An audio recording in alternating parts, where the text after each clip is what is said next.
Assalamualaikum warahmatullahi wabarakatuh.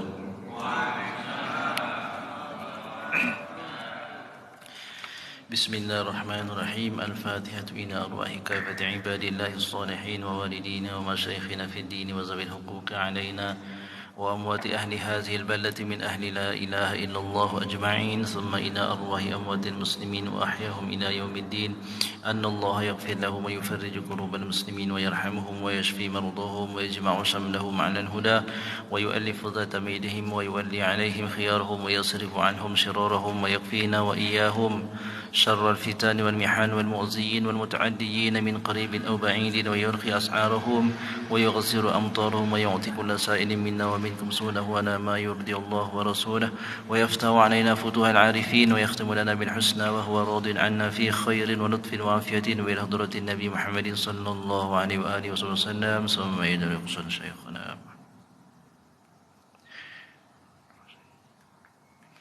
الفاتحة. أعوذ بالله من الشيطان الرجيم. بسم الله الرحمن الرحيم. الحمد لله رب العالمين الرحمن الرحيم مالك يوم الدين إياك نعبد وإياك نستعين اهدنا الصراط المستقيم صراط الذين أنعمت عليهم غير المغضوب عليهم ولا الضالين آمين. بسم الله الرحمن الرحيم.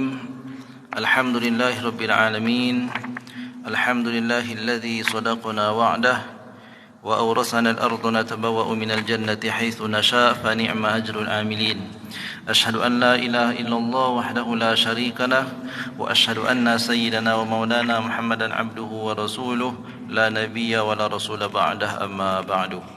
Jamaah sekalian, jamaah pengajian Majelis Ta'lim yang dirahmati Allah Subhanahu wa taala, kita lanjutkan kajian kita pada malam hari ini, yakni membaca kitab Bidayatul Hidayah Ta'lif Al-Alim Al-Allamah Hujjatul Islam wa Barakatil Anam Al-Imam Abi Hamid Muhammad bin Muhammad Al-Ghazali At-Tusi rahimahullahu ta'ala, yang lahir pada tahun 450 Hijriah dan wafat pada tahun 505 Hijrah. Bismillahirrahmanirrahim. Qala al-musannif rahimahullahu ta'ala, nafa'ana Allahu bihi wa bi'ulumihi fid darain amin. Ila an qal falaka fihi arba'u halatin wahiyal afdalu. Tingkatan pertama al-ula wahiyal afdalu, bermula hal yang awal, wahiyal afdalu, dan ia adalah yang paling utama. Antasrifahu ila talabil ilmin nafi'i fid dini, bahwasanya engkau menghabiskan daripada waktumu itu ila talabil ilmin nafi'i fid din, di dalam hal keadaan mencari ilmu yang bermanfaat dalam agama. Jadi keadaan pekerjaan orang yang paling utama adalah seseorang yang dalam keadaan menuntut ilmu, dan ilmunya adalah yang dimaksud ilmu yang manfaat. Dunal fudulil ladzi akabban nasu alaihi wa sammauhu ilman. Ilmu yang manfaat maksudnya ilmu agama. Dunal fuduli, bukanlah ilmu yang sifatnya fuduli, ziyadah, tambahan. Maksudnya selain daripada ilmu agama. Menyibukkan diri, menghabiskan waktu dalam hal mencari ilmu yang manfaat. Yang dimaksud ilmu manfaat di sini adalah ilmu agama.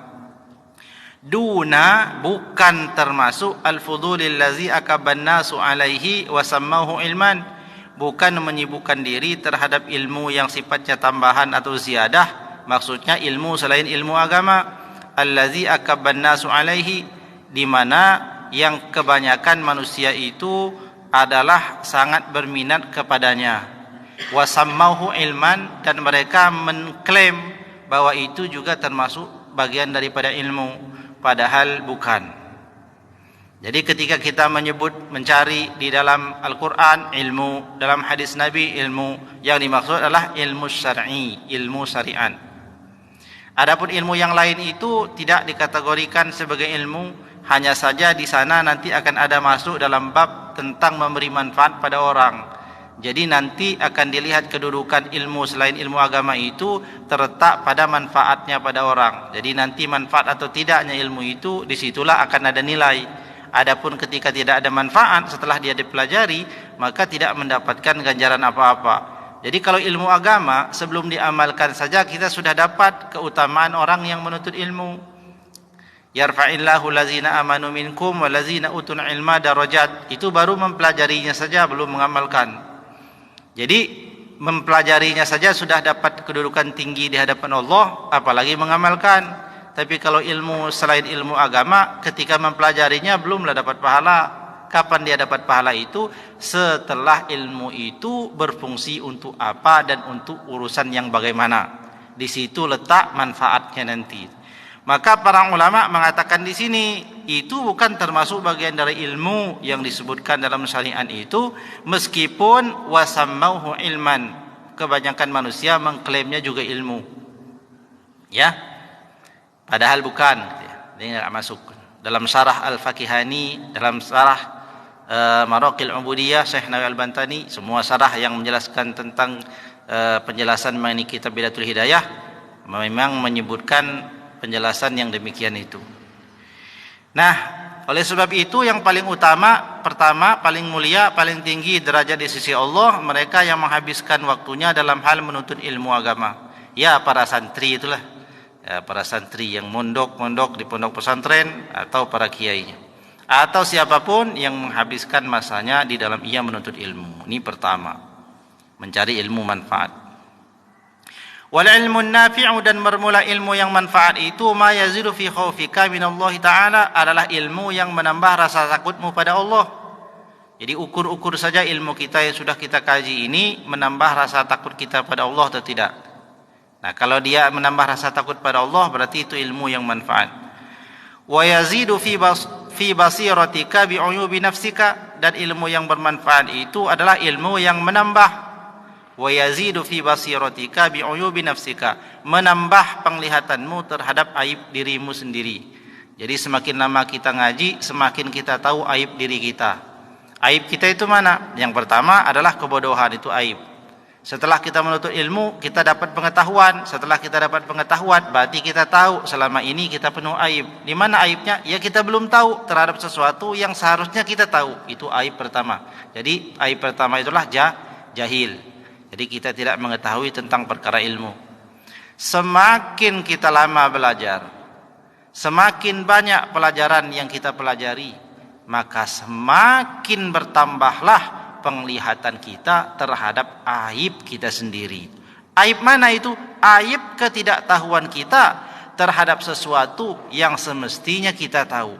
Kita baru tahu itu aib kita setelah kita tahu ilmunya. Kenapa? Selama ini kita tidak mengetahui, maka ketika dalam keadaan kita tidak mengetahui itu, kita belum melihat itu sebagai satu aib. Nah, jadi aib pertama itu yaitu tadi, jadi kejahilan. Nah, ilmu manfaat adalah ilmu wa yazidu fi basiratika bi uyubi nafsika, ilmu yang menambah daripada penglihatanmu terhadap aibmu sendiri. Nah, kita renung-renung saja. Setiap bertambah pengetahuan kita, saat itu jugalah bertambah pengetahuan kita tentang aib kita. Aib yang mana? Aib kita yang pertama, ketidaktahuan kita terhadap ilmu yang barusan kita tahu. Kita belajar ilmu fikih umpamanya, terus kita belajar toharoh, alat bersuci itu apa, syarat sahnya bersuci apa. Sebelumnya kita tidak tahu. Nah, dalam posisi kita tidak tahu sebelumnya itu, dalam keadaan kita sebelum kita tahu itu, pada saat itu kita sedang punya aib yang luar biasa. Apa aibnya? Kebodohan.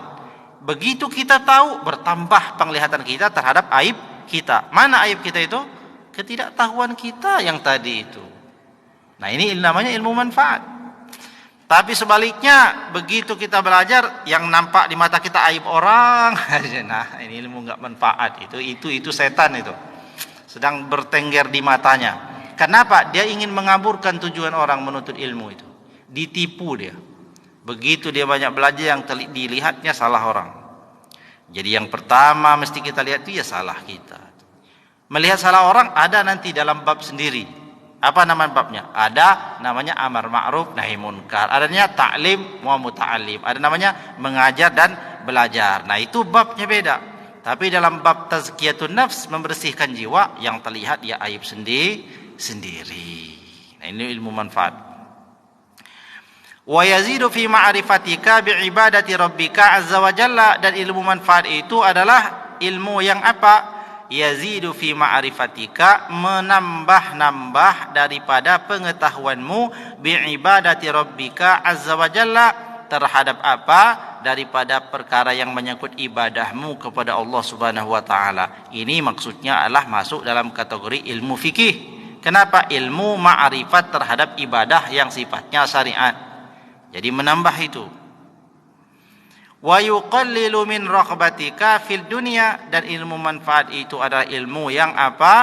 Mensedikitkan kecenderungan hatimu terhadap dunia.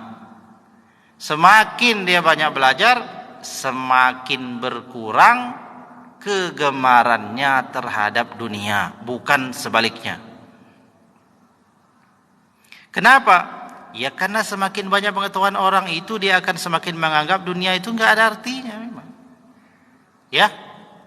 Sebesar-besar manfaat yang bisa kita ambil dari dunia ini tidaklah seberapa ya dibandingkan dengan bila ada jaminan keselamatan daripada azab. Itu luar biasanya begitu. Nah, orang yang belum mengetahui akan nasib dirinya, apakah dirinya termasuk orang yang selamat atau tidak daripada azab, kira-kira hatinya condongnya besar ke dunia atau enggak? Pasti tidak. Kalau benar-benar di dalam hatinya menyadari bahwa dirinya itu belum ada jaminan keselamatan. Semua kita ini, ya kita pejamkan mata kita sebelum kita tidur. Ya Allah, apa yang akan dialami besok? Nah, ini rahmat Allah Subhanahu wa taala yang kita harap-harap itu. Gak bisa kita mengandalkan amal kita. Gak layak bagi kita mengandalkan amal kita. Sebesar apapun amal, sebab enggak ada amal besar, enggak ada amal yang besar. Yang ada ampunan Allah yang besar. Kenapa kita katakan tidak ada amal yang besar? Ya karena memang enggak layak kita itu merasa amal kita besar. Karena sesungguhnya amal yang besar itu anggapan kita saja. Besar itu dibandingkan dengan apa? Maka kita bisa bilang besar, kita bilang ada yang besar, ada yang kecil. Karena pembanding kita sesuatu yang masih bisa kita ukur dengan mata. Tapi kalau pembandingnya adalah sesuatu yang gak bisa kita ukur dengan mata, dengan pikiran, dengan ilmu hitung-hitung kita, yakni Allah SWT memberikan ridhonya, dan dengan ridhonya Allah kita dibebaskan dari azab, kita dihapuskan dari dosa-dosa kita yang semakin hari semakin banyak itu. Dosa kita kepada Allah, dosa kita kepada sesama manusia, dosa kita kepada ibu kita, dosa kita kepada bapak kita, dosa kita kepada kakak, kepada adik, kepada anak yang jumlahnya tidak bisa dihitung itu, layakkah kita itu tukar dengan amal kita yang sedikit itu? Maka di mana rasa malu kita jikalau kita merasa kita punya amal besar? Jadi tidak ada amal besar itu. Yang ada adalah ampunan Allah lah yang besar. Sebab tidak bisa ditimbang-timbang antara rahmatnya Allah itu dengan amalan yang kita perbuat ini. Amalan kita ini kecil. Ya, kecil amal kita. Nah, jadi ilmu manfaat, ilmu yang mengurangkan kecondongan hati terhadap dunia. Walau dunia ada dalam genggamannya, tapi dia tidak tertipu. Sesungguhnya hatinya sama sekali tidak terpaut pada dunia itu. Tidaklah dia sembah dunia, tidak. Tidak dia sembah benda-benda itu. Tidak. Tapi dia hanya melihat itu sebagai salah satu daripada fasilitas yang Allah berikan sebagai bentuk kasih sayang Allah untuk memudahkan dirinya saja di dalam melakukan segala kebaikan. Bukan untuk disombong-sombongkan. Wa yazidu fi raghbatika fil akhirati, dan ilmu manfaat itu adalah ilmu yang menambah raghbatika, kecondongan hati, fil akhirati, kepada akhirat. Nah, semakin dia bahasanya itu semakin menggebu-gebu dia terhadap akhiratnya. Wa yaftahu basirataka bi afati a'malika hatta tataharraza minha, dan ilmu manfaat itu adalah ilmu yang membukakan penglihatanmu terhadap keburukan-keburukan amalmu, yakni amal hati, hatta tataharraza minha, sehingga engkau bisa menghindari, menjauhinya. Kenapa? Ya karena amalan hati itulah justru itu yang merusak daripada orang. Yang kebanyakan menyebabkan orang terjerumus dan tergelincir itu adalah amalan hati. Ujub, takabur dan lain sebagainya, itu semua itu adalah buruk daripada amal. Nah, dia harus kenal itu supaya ia bisa menjauhinya. Ilmu manfaat akan mengenalkannya pada mana hal yang termasuk penyakit daripada hati. Wa yutli'uka ala makaidi syaitani, dan akan membukakan penglihatanmu pada tipu daya daripada syaitan, wa ghururihi, dan tipu dayanya setan, wa kaifiyati talbisihi 'alal ulama'i su'i, dan engkau juga akan mengetahui tentang kaifiat, cara, jalan yang ditempuh oleh iblis, oleh setan, ya, untuk menyerupakan atau untuk memalingkan daripada niat terhadap ulama usu, ya, ulama yang tidak beramal dengan ilmunya. Hatta arradhum limaktillahi azza wa jalla wa sakhatihi, sehingga dengan tipu daya setan itu mereka para ulama su itu menjadi sasaran kemurkaannya Allah Subhanahu wa taala. Na'udzubillahi min zalik. Haitsu akalud dunya biddin, ketika para ulama itu mengambil makanan duniawi dengan agama. Jadi agama itu sebenarnya hanya tameng saja, tujuan mereka mengambil daripada dunia. Wattakhadul ilma wasilatan ila akhdhil amwali minas salatini, dan mengambil mereka itu ilmu wasilatan hanya sebagai wasilah atau perantara, ila akhdhil amwali, kepada mengambil harta-harta, minas salatini, daripada para sultan, wa akli amwalil awqafi, dan supaya mereka bisa mengambil daripada harta-harta wakaf, wal yatama, hartanya orang-orang yatim, wal masakini, dan hartanya orang-orang miskin, wa rasafa himmatahum tula naharihim ila talabil jahi, dan mereka ini menghabiskan daripada hari-hari mereka yang panjang kepada mencari jah, mencari pangkat dan kedudukan, wal manzilati fi qulubil khalqi, dan mencari kedudukan, sanggup menunjukkan kemahiran mereka dalam berbahas-bahas di dalam agama, tapi tujuan yang ada dalam kedudukan yang tinggi di hadapan makhluknya, ini mencari jabatan. Nah, ini semuanya hadirin adalah perkara-perkara yang termasuk tipu daya setan.